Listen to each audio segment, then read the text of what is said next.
ओम शांति सुप्रभात। सोमेश्वर परमात्मा शिव बाबांकर सोमरस अर्थात ज्ञानामृत को पान करुथिबा समस्त आत्मिक संतान मानंकु शुभ अभिनंदन सुस्वागतम। नारायणंकर परम भक्त नारदंक मनरे थरे अहंकार आसिला कि मु हेउछि प्रभुंकर सर्वश्रेष्ठ भक्त। यह जानिपारी नारायण कहिले, नारद, मर्त्ୟରେ मोर जड़े परम भक्त अछंती, तुमे थरे जाई तांकु देखा करि आस, तेबे तुमर भक्त जीवन सार्थक होई जिवो। नारदंक मनरे अभिमान आसिला एवं भावना मध्य सृष्टि हैला, कारण से चिंता कले दुनिया रे एमिति आउ किए अछि जे मो ठारु भी परम भक्त। यह चिंता करी नारद ठिकणा स्थान रे ठिकणा भक्त पाखरे जाई पहुंची आग तांकर दिनचर्या को गुप्तरे अनुध्यान करिबा को लागिले। देखिले व्यक्ति जनक अति गरीब शଯ୍ୟା त्याग करी नारायण नारायण कही गाधुआ पाधुआ आदि नित्यकर्म सारी नारायण को स्मरण करी साग पखाल खाई बसिले।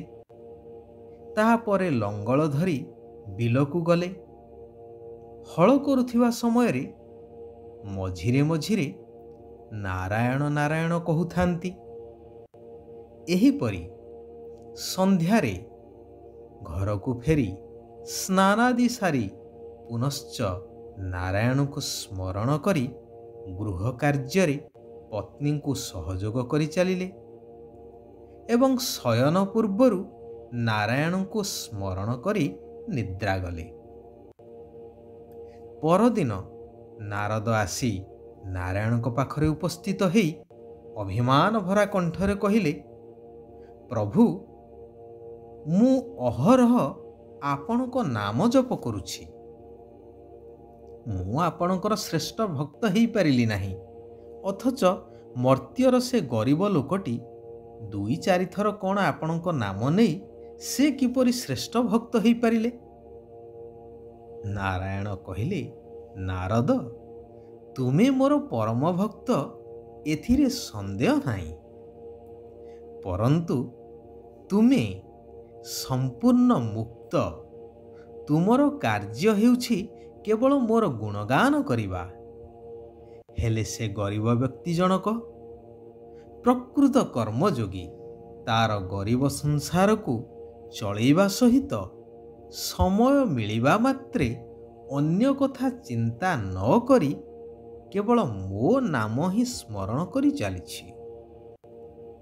तेणु तुमे कुह, से श्रेष्ठ हेबे ना नाही। नारदंकर संदेह दूर हैला एवं मनरु अहंकार मध्य उभेई गला। शास्त्र रे मध्य उल्लेख अछि, सर्वश्रेष्ठ हेउछि कर्मयोग। जेहेतु मनुष्य एई कर्ममय दुनिया रे जन्म नेइछि, संसार संभालिबा पाई तो कर्म करिबा निहाती आवश्यक। सेथि सहित जिए ईश्वरंकर स्मृति रे निरंतर रही पारिला, से ही संसार रे श्रेष्ठ हेबार सौभाग्य प्राप्त करिथांती। तेबे वर्तमानर एही घड़ी संधि मुहूर्त जेतेबेले कि एई पतित तमोप्रधान कलिजुगी दुनियार महाविनाशर बेला उपनीत, गीतार महावाक्य अनुसारे एही समय रे स्वयं निराकार परमात्मा भगवान स्वयंभू शिव बाबा आसी कहउछंती, मधुर आत्मिक संतानगण, तुमे माने कर्मयोगी अट। चालिबा बुलिबा समय रे मध्य याद्र अभ्यास करि चाल, अर्थात ପ୍ରତ୍ୟେକ କର୍ମ କରିବା ସହିତ ବୁଦ୍ଧିକୁ ସେଥିରେ ବାନ୍ଧି ନ ରଖି ନିଜକୁ ନିମିତ୍ତ ମନେ କରି ଶରୀର ଦ୍ୱାରା କର୍ମ କରିଚାଲ ଏବଂ ନିଜକୁ ଜ୍ୟୋତିର୍ବିନ୍ଦୁ ଆତ୍ମା ମନେ କରି ନିରାକାର ଜ୍ୟୋତିର୍ବିନ୍ଦୁ ପିତା ଶିବ ବାବାଙ୍କ ସହିତ ବୁଦ୍ଧିର ଯୋଗକୁ ଲଗାଇ ରଖିବାର ପୁରୁଷାର୍ଥ ବା ଅଭ୍ୟାସ କରିଚାଲ। ତେବେ ନରରୁ ନାରାୟଣଙ୍କ ସଦୃଶ ହେବାର ଅଧିକାର ପ୍ରାପ୍ତ ହୋଇଯିବ। ଯାହା ଉଲ୍ଲେଖ ମଧ୍ୟ ରହିଛି କି ନର ଦେହେ ନାରାୟଣ। ତେବେ ଏଥିପାଇଁ ନିଶ୍ଚୟ ବୁଦ୍ଧିର ଆବଶ୍ୟକତା ନିହାତି ରହିଛି।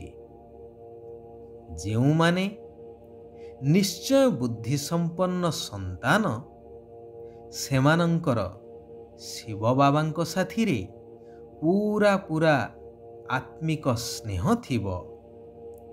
ବାବାଙ୍କର ପ୍ରତ୍ୟେକ ଆଦେଶକୁ ଅର୍ଥାତ୍ ଶ୍ରୀମତକୁ ସମ୍ପୂର୍ଣ୍ଣ ରୂପେ ପାଳନ କରୁଥିବେ। ବୁଦ୍ଧି ଅନ୍ୟ କେଉଁଆଡ଼େ ଯିବ ନାହିଁ, ଏକମାତ୍ର ଶିବ ବାବାଙ୍କ ବ୍ୟତୀତ। ସେମାନେ ନିଦ୍ରାଜିତ ହେଇ ଅର୍ଥାତ୍ ରାତି ଉଜାଗର ରହି ଶିବ ବାବାଙ୍କୁ ମନେ ପକେଇ ଚାଲିବେ।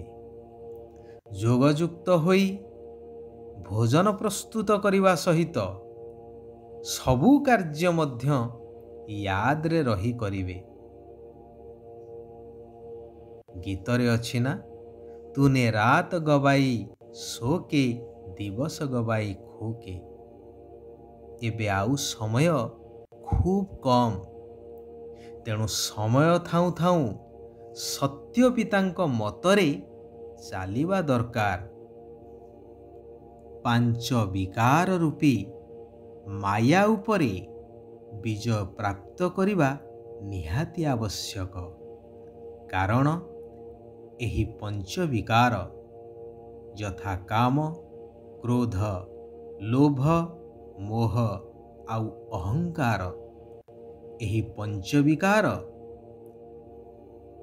ସମସ୍ତ ମନୁଷ୍ୟ ସମାଜକୁ ଜନ୍ମ ଜନ୍ମାନ୍ତର ଦୁଃଖୀ ଅଶାନ୍ତ କରିଦେଇଛି, ତମ ପ୍ରଧାନ ପତିତ କରିଦେଇଛି।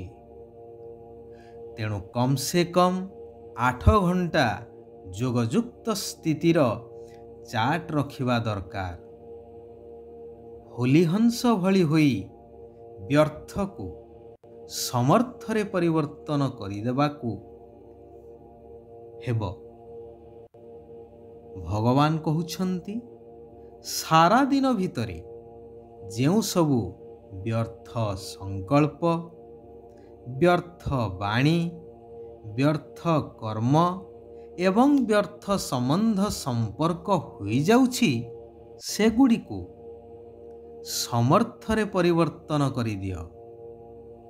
କେବଳ ଦୃଷ୍ଟିଭଙ୍ଗୀ ବା ଚିନ୍ତାଧାରାକୁ ବଦଳେଇ ଦିଅ, ତେବେ ସବୁ କିଛି ବଦଳିଯିବ।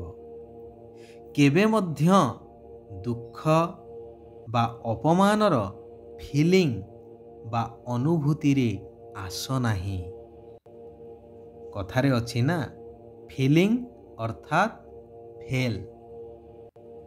କେହି ଗାଳି ଦେଉ ବା କ୍ରୋଧ କରୁ, କିନ୍ତୁ ତୁମେ ତାକୁ ଶାନ୍ତି ରୂପକ ଶୀତଳ ଜଳ ପ୍ରଦାନ କରିଚାଲ।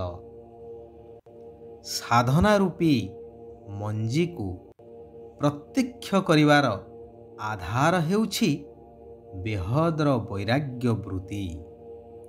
ତେଣୁ ସଫଳତାକୁ ପ୍ରାପ୍ତ କରି ଲକ୍ଷ୍ୟସ୍ଥଳରେ ପହଞ୍ଚିବା ପାଇଁ ଏହି ବେହଦର ବୈରାଗ୍ୟ ବୃତ୍ତିକୁ ଧାରଣ କରିଚାଲ। ଆଚ୍ଛା, ଆଜି ପାଇଁ ଏଇଠାରେ ଆମେମାନେ ବିରାମ ନେବା। ଆସନ୍ତାକାଲି ପୁନଶ୍ଚ ଏହି ସମୟରେ ଆମେମାନେ ଏକତ୍ରିତ ହେବା ସେହି କଲ୍ୟାଣକାରୀ ସ୍ୱୟମ୍ଭୁ ପିତା ଶିବ ବାବାଙ୍କର ଆଉ କିଛି ଅମୂଲ୍ୟ ମହାବାକ୍ୟକୁ ନିଜ ଜୀବନରେ ଧାରଣ କରିବା। ନିଜକୁ ସଫଳ ଏବଂ ସର୍ବଶ୍ରେଷ୍ଠ କରିବା ସହିତ ସାରା ବିଶ୍ୱକୁ ମଧ୍ୟ ସର୍ବଶ୍ରେଷ୍ଠ ସ୍ୱର୍ଗ ରାଜ୍ୟରେ ପରିବର୍ତ୍ତନ କରିବାର କାର୍ଯ୍ୟରେ ସହଯୋଗୀ ହେବା। ଓମ୍ ଶାନ୍ତି। ଓମ୍ ଶାନ୍ତି। ଓମ୍ ଶାନ୍ତି।